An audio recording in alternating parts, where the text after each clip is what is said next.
A very warm welcome. I'm Akanksha Swaroop.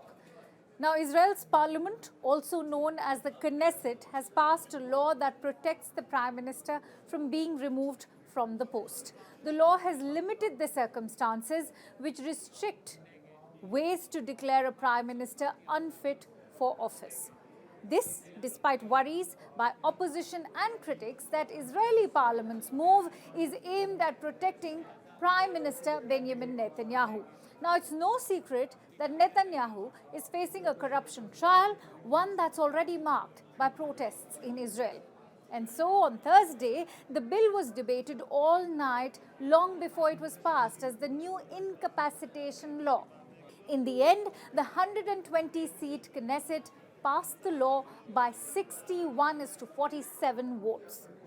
Let me give you a key takeaway of this new incapacitation law in Israel.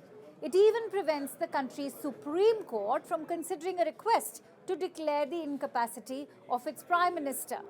Remember, Israel's opposition has already been arguing that the country's judiciary is in peril, and according to the coalition, the overhaul is aimed at barring the Supreme Court's overreach and restoring balance among government branches.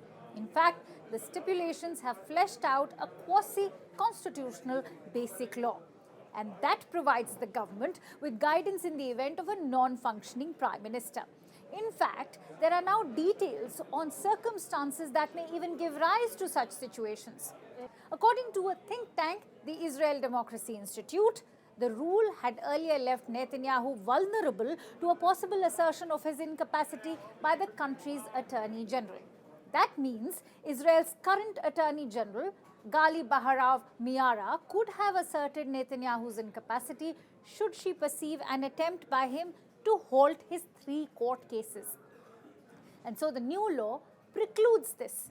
Interestingly, last month only, the Attorney General had claimed that Netanyahu would not be able to involve in the judicial overhaul that's currently taking place in Israel because he has court cases against himself, meaning it would pose a conflict of interest for the Israeli Prime Minister, that is Netanyahu in this case. However, the new law will now prevent Baharav Miara from announcing Netanyahu unfit to hold the office.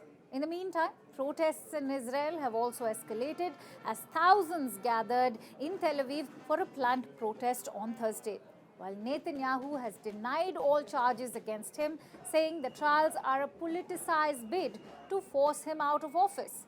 He says the new law will help maintain the balance between various branches of the government.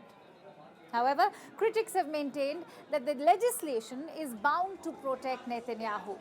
That too in a way that will serve his personal interests regarding the outcomes of legal proceedings he is currently facing.